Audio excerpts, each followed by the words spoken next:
Guest హౌస్కి వస్తే కొత్త బిజినెస్ గురించి మాట్లాడదామని రప్పించాడు. పథకం ప్రకారం తన మీద బలవంతం చేయబోయాడు.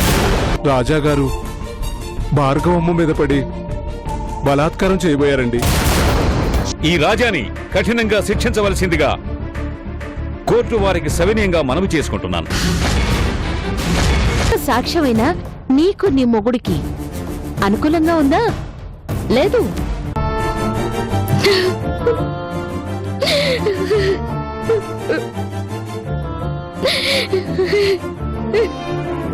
ఊరుకో అమ్మా, ఊరుకో. ఏం కాదులే.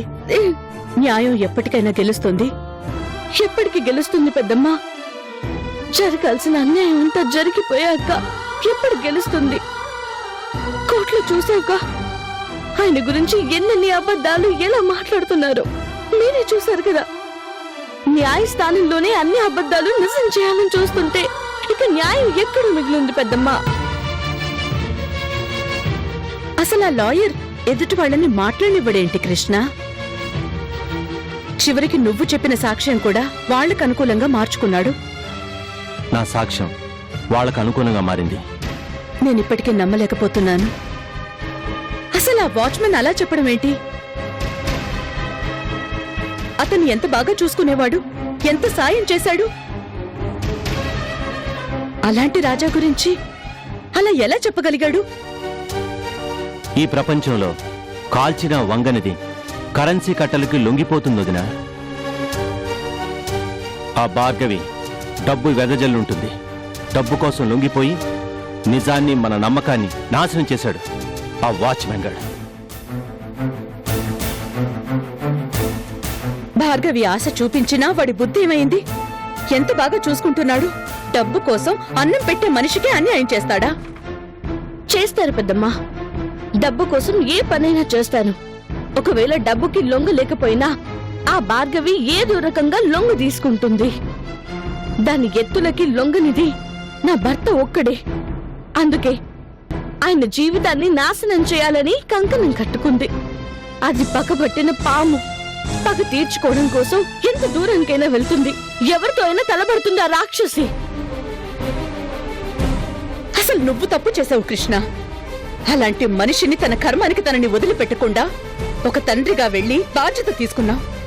నువ్వు గనక అక్కడ లేకపోయి ఉండుంటే జయంతి ఎప్పుడో దాని గర్వాన్ని అణిచేసుండేది. నువ్వు కష్టాల్లో వెళ్లి ఆదుకున్నావు, నష్టాలొచ్చినా బయటపడేశావు.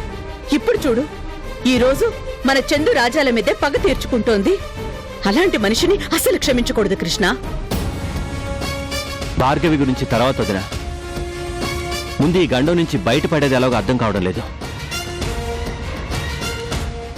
ఆల్మోస్ట్ ఫలితం భార్గవికి ఫేవర్గా వచ్చేటట్టుంది.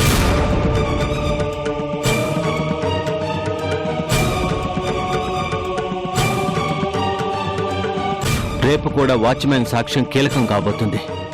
ఏం చేయాలి? ఎలా రాజ్యాన్ని కాపాడుకోవాలి? అసలు ఎందుకు ఆ వాచ్మెన్ అలా మారిపోయాడో తెలుసుకోవాలి. నేను తెలుసుకుంటాను డాడీ. నా భర్తకి వ్యతిరేకంగా సాక్ష్యం చెప్పి నిజాన్ని ఎందుకు దాచాడో నేనే తేల్చుకుంటాను.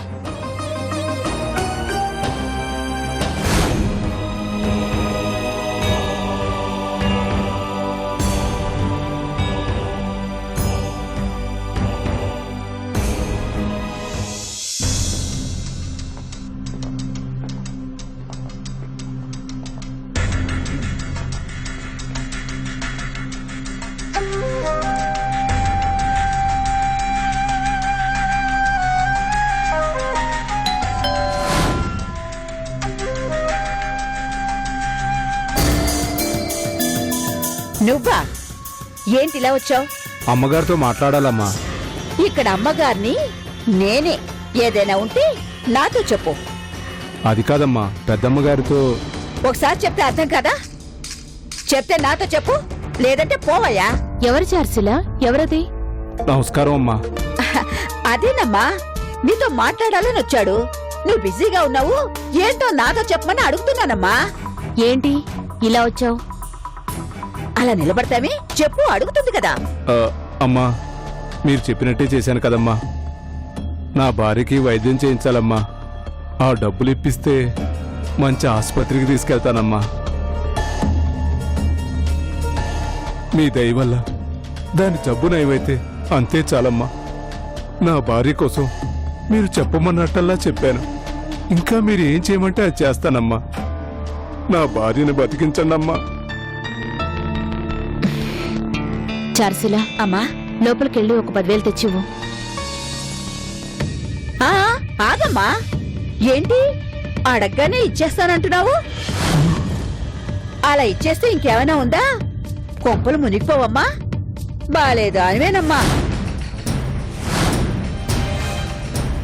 ఏంటి చార్సిల, ఇస్తే ఏం పోయింది? ఇంకా కోర్టు తీర్పు రాలేదు కదమ్మా. అప్పుడే డబ్బులు ఇచ్చేస్తే సాక్ష్యం చేజారిపోదు. ఆలోచించమ్మా. అమ్మా, ఏంటమ్మా మీరు అడ్డుపడతారు? అవతల నా భార్య పరిస్థితి బాగోలేదమ్మా. దానికి ఏదన్నా అయితే? ఏవి కాదు. నీ పెళ్ళానికి 4 రోజుల వరకు ప్రాణగండం లేదని ఆ డాక్టర్లు ఎప్పుడో చెప్పేశారు. కానీ మరో 4-5 రోజుల్లో కోర్టు వాయిదా ఉంది. ఆ రోజు నువ్వు అడ్డం తిరిగితే అప్పుడు మా పరిస్థితి ఏంటయ్యా? ఆ? నేను అలాంటి వాణ్ణి కాదమ్మా. ఆ, ఇచ్చిన మాట తప్పను. ఆ, అక్కడికి నువ్వు పెద్ద హరిశ్చంద్రుడివి మరి. నీ మాట ఎలా నమ్మాలయ్యా? ఆ? అన్నేళ్లు రాజా దగ్గర పనిచేస్తూ నీ పెళ్ళానికి ఒంట్లో బాలేదనగానే మా దగ్గరికి వచ్చావు.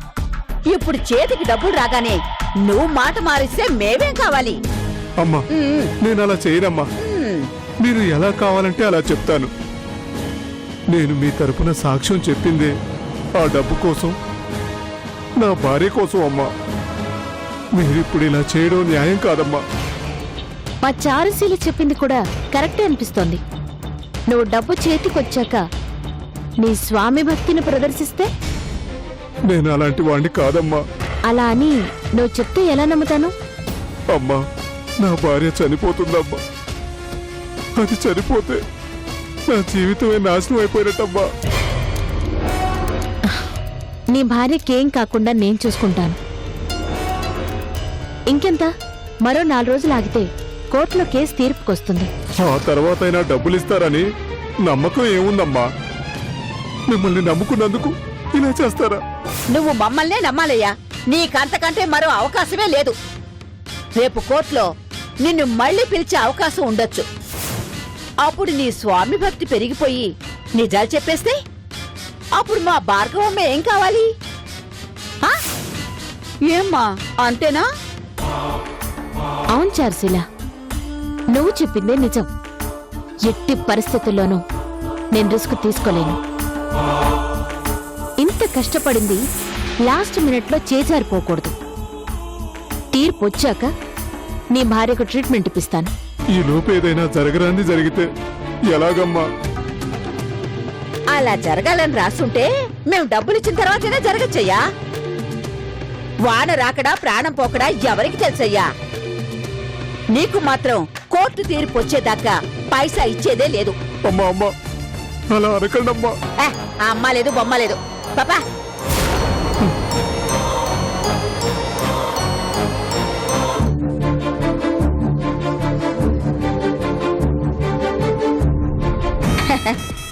ఏమ్మా, నేను చెప్పింది కరెక్టేనా? 100% కరెక్ట్ చార్సిల. నువ్వు చెప్పకపోతే నేను అతనికి డబ్బులు ఇచ్చేసేదాన్ని. అందుకేనమ్మా నేనెప్పుడు నిన్ను కనిపెట్టుకునే ఉంటాను. ఈ కేసు మనం గెలుస్తున్నాం అంతే. చెయ్యమ్మా.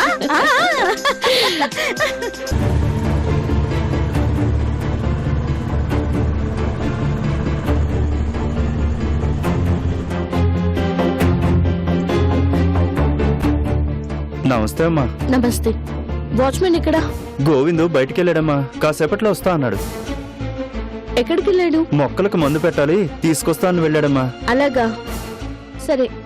మాణిక్యం ఇంట్లో ఉందా? ఉందమ్మా. ఓకే, నేను వెళ్ళి మాట్లాడుస్తాను. సరే అమ్మా. మాణిక్యమ్మా? అయ్యో, నమస్కారం అమ్మా. కబురు చేస్తే నేనే వచ్చేదాన్ని కదమ్మా. పర్వాలేదులే. ఆరోగ్యం ఎలా ఉంది? బాగానే.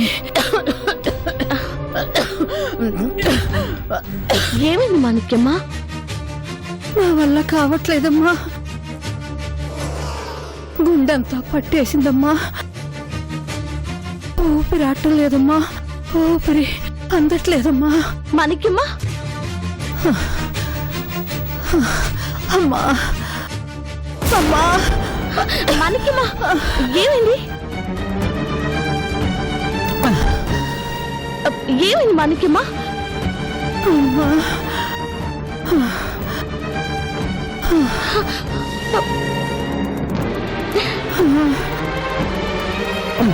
పద హాస్పిటల్కి వెళ్దాం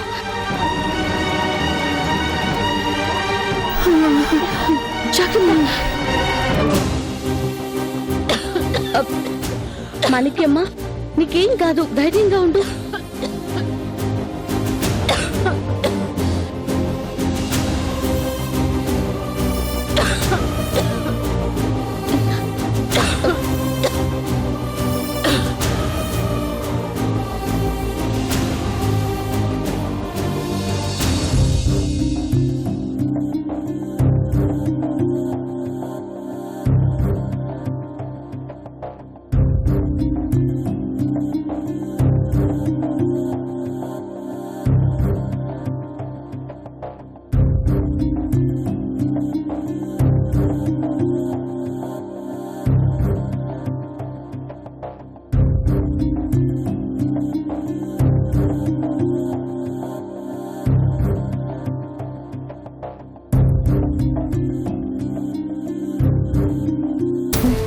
ఎలా ఉంది డాక్టర్ సమయానికి తీసుకొచ్చారు కాబట్టి ఆవిడకి సర్జరీ అవసరం లేకుండా కొన్ని ఇంజెక్షన్లు చేస్తే ప్రాబ్లం సాల్వ్ అవ్వచ్చు. బట్ అది 100% సక్సెస్ అవుతుందని చెప్పలేం మేడం. ఒకవేళ అవి గనక ఫెయిల్ అయితే అప్పుడు ఎలాగో సర్జరీ చేయాల్సి ఉంటుంది. కానీ మనం చేసిన ఇంజెక్షన్స్ వేస్ట్ అవుతాయి. పర్వాలేదు ముందు ఇంజెక్షన్స్ వేయండి. కానీ ఆ ఇంజెక్షన్స్ చాలా కాస్ట్లీగా ఉంటాయి మేడం. ఒక్కొక్కటి 80,000 పైనే ఉంటాయి.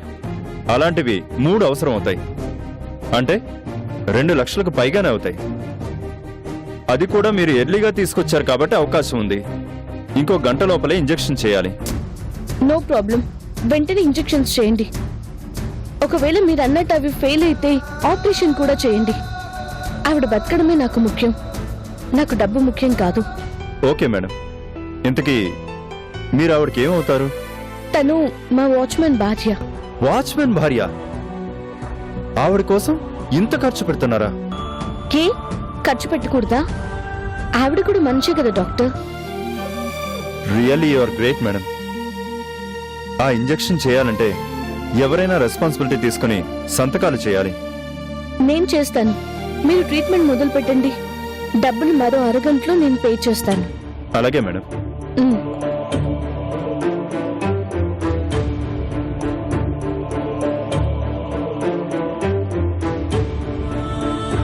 హలో బాబాయ్ గారు, నేను అకౌంట్ నెంబర్ పంపిస్తాను, వెంటనే 3 లక్షలు ట్రాన్స్ఫర్ చేయండి.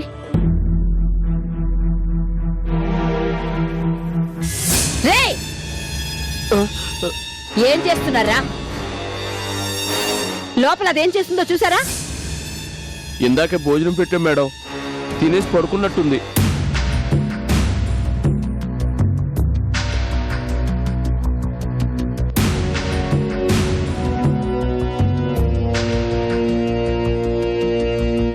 రేయ్ చూస్తారంట్రా, కుర్చీ తీసుకురండి.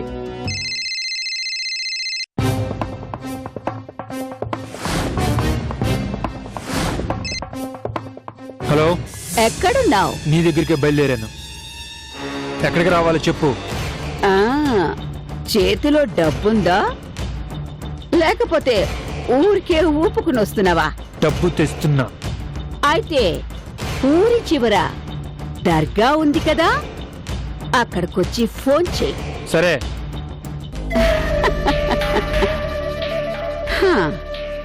₹1 కోటి.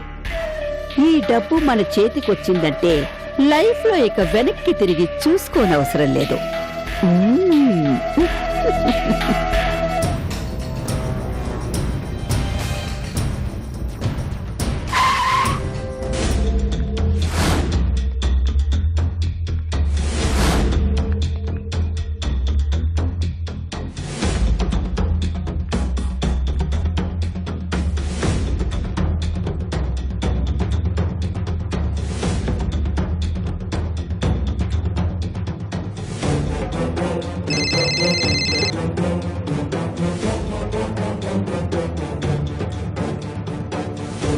ఎక్కడున్నావు? వస్తున్నాను, నీ దగ్గరికి వస్తున్నాను. ఇక్కడ చెట్లు తప్ప ఏమీ కనపట్లేదు. ఈ అడవిలో ఒక ఇల్లు,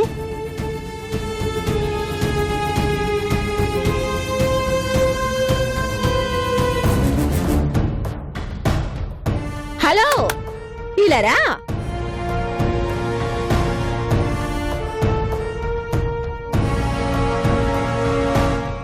డబ్బు తెచ్చావా?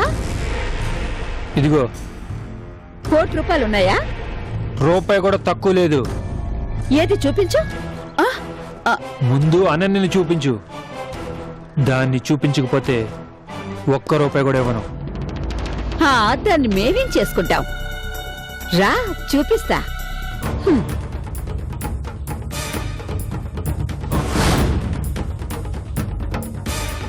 రేయ్, అమ్మా లోపల అనన్యాని దాని పిల్లాన్ని బయటికి తీసురా. సరేనమ్మా. వెళ్ళ.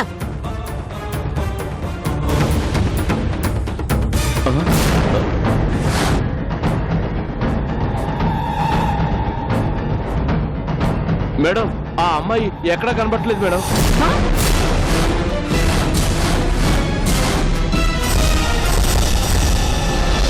అది కనిపించకపోవడం ఏంట్రా? రండి.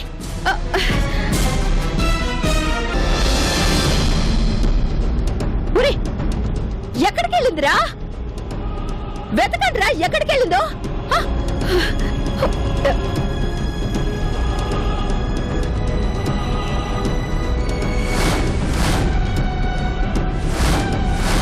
ఎక్కడికి వెళ్ళిందిరా అది? అయ్యో,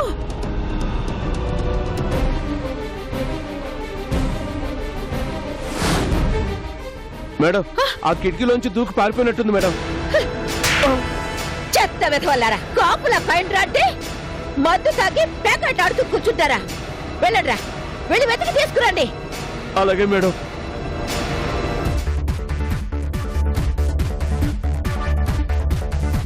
ఏంటి డ్రామాలు? అన్నని అప్పగిస్తానని మోసం చేస్తావా? అయ్యో లేదు నవీన్ బాబు, నిజంగా ఆ తల్లి కొడుకులు నా దగ్గరే ఉన్నారు. వాళ్ళిద్దరిని అప్పగించే బాధ్యత నాది. ఆ డబ్బు నాకు ఇచ్చి. ఏయ్, ఏయ్, పిచ్చి పిచ్చి వేషాలేస్తే షూట్ చేసి పారేస్తాను. ముందు దాన్ని, ఆ బిడ్డని తెచ్చి నాకు ఇవ్వు, అప్పుడు చూద్దాం డబ్బు సంగతి ఏంటో. ఊరి నాయనో, ₹1,00,000 నోటు దాకా వచ్చింది. నోట్లకు పోకుండా మట్టి కొట్టుకుపోయింది. ఓసే అనన్య, ఎంత పని చేసావే! నా గొప్ప ముంచావు కదే నువ్వు.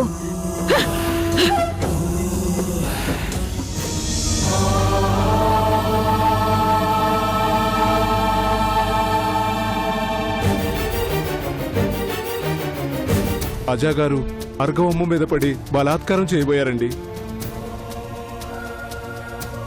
భార్గవమ్మ బలవంతంగా రాజాబాబుని వెనక్కి తోసేసి పారిపోయింది.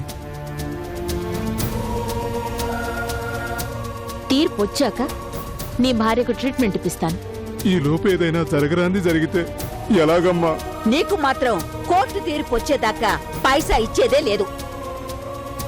డబ్బు కక్కుర్తిపడి దేవుళ్ళాంటి అయ్యగారికి అన్యాయం చేసినందుకు నాకు తగిన శాస్త్రం జరిగింది.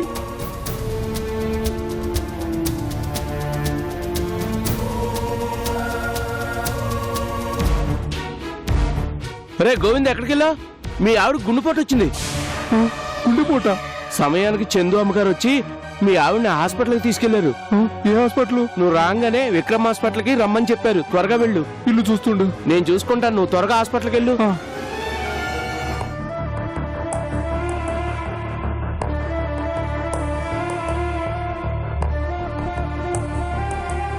డాక్టర్, రండి మేడం. మనం చేసిన ఇంజెక్షన్స్ మంచి రిజల్ట్స్ ఇచ్చాయి. ప్రమాదం నుంచి బయటపడినట్టే. చాలా థ్యాంక్స్ డాక్టర్. మీరు వెంటనే డెసిషన్ తీసుకోకపోయింటే మేం కూడా ఏం చేయగలిగే వాళ్ళం కాదు. డబ్బుకు లెక్క చేయకుండా ప్రాణాలు నిలబెట్టుకోవాలి అనుకున్నారు, ఆవిడ్ని బ్రతికించుకున్నారు.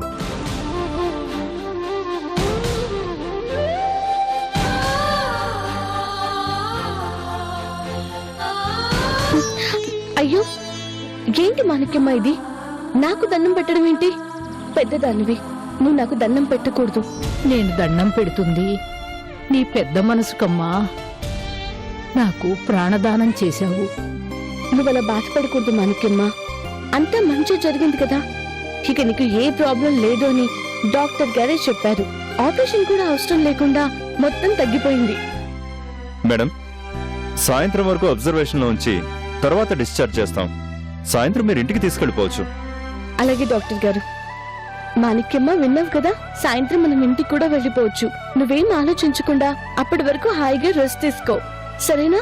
ఆ, సిస్టర్, ఆవిడ కావాల్సిన టాబ్లెట్లు చూడండి. ఓకే. ఇక్కడే ఉండి జాగ్రత్తగా చూసుకోండి.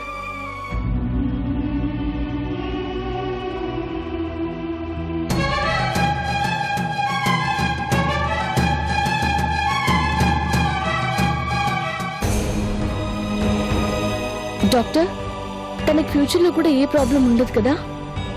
ఏం ఉండదు మేడం. అంతగా ప్రాబ్లం అనిపిస్తే మంత్లీ ఒకసారి తీసుకుని రండి. నేను రెగ్యులర్ గా చెకప్ చేస్తాను. Okay doctor.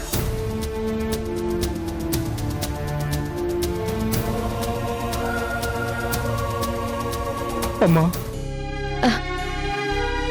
వచ్చావా గోవిందు? రా.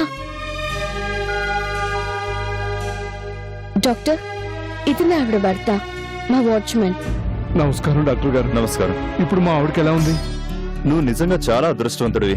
ఇలాంటి మంచి మనిషి నీకు యజమానురాలయ్యింది. ఆవిడే గనక లేకపోయి ఉంటే ఈ రోజు మీ ఆవిడ ప్రాణాలతో బయటపడేది కాదు.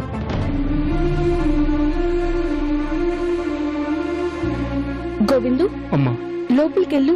మీ ఆవిడకి స్పృహ వచ్చింది. ఆ. వెళ్ళి కనిపించు. నువ్వు కనిపిస్తే చాలా సంతోషిస్తుంది. వెళ్ళు వెళ్ళు. అలాగే అమ్మా.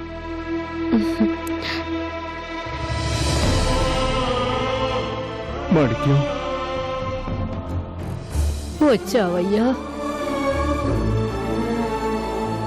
జాగ్రత్త. మళ్ళీ నిన్ను చూస్తాననుకోలేదయ్యా. నేను ప్రాణాలతో బయటపడ్డాను అంటే అంతా చందు అమ్మ చలవేనయ్యా. లక్షలు పోసి నాకు వైద్యం చేయించింది. ఆ అమ్మ రుణం మనమెప్పటికీ తీర్చుకోలేమయ్యా.